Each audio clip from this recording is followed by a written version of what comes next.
Now, we're just days to go, of course, before France votes in the first round of its parliamentary election. Leaders of the three biggest political groups have clashed on everything from retirement and taxes to immigration in their first televised debate. Let's bring in then Bloomberg's Connan, who joins us with the latest, presumably had been watching this debate unfold. Caroline, what were the key takeaways for you?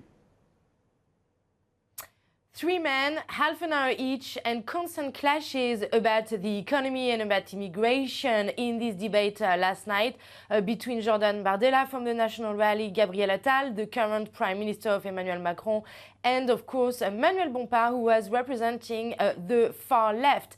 The first topic was of course the cost of living, which is the top priority of the French. Bardella accused Attal of having bankrupted the country, and he accused Bompard of wanting to create a Cuban-style economic model, kind of stealing the punchline here from Emmanuel Macron about this Hollande tax on the rich a few years ago. Then you had Bompard from the left accusing the National Rally of giving up on the cost of living, while they are offering to block prices on essential products and increase the minimum wage to 1,600 euros.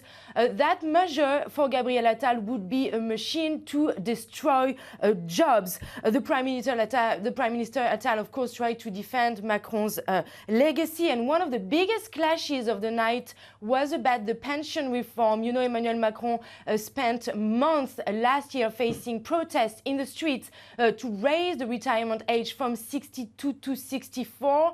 Useless and inefficient for Jordan Bardella, who wants to bring back this age to 62 and even 60 for those who started to work before the age of 20, while the far left wants to go back to 60 years old for retirement in France by 2027. So pretty intense debate. We're going to have a second debate on Thursday night before the first round on Sunday.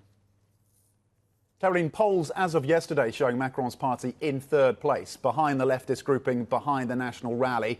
Is this debate likely to move the dial in any way in terms of the polling for these parties? You know, I actually wonder if this could potentially boost the far left, because against all expectations, Manuel Bompard did pretty well in this debate. He appeared calm and reasonable, defending his program. Meanwhile, Gabriel Attal, the current Prime Minister of Emmanuel Macron, was kind of giving lessons, occasionally appearing arrogant, which is something that, you know, the French don't really like. And Jordan Bardella from the National Rally appeared very nervous, looking at his notes a lot. So we'll see if this translates into anything in the polls. As you were mentioning, at the moment, the National Rally still has a clear lead with 35.4% in our latest Bloomberg poll of polls.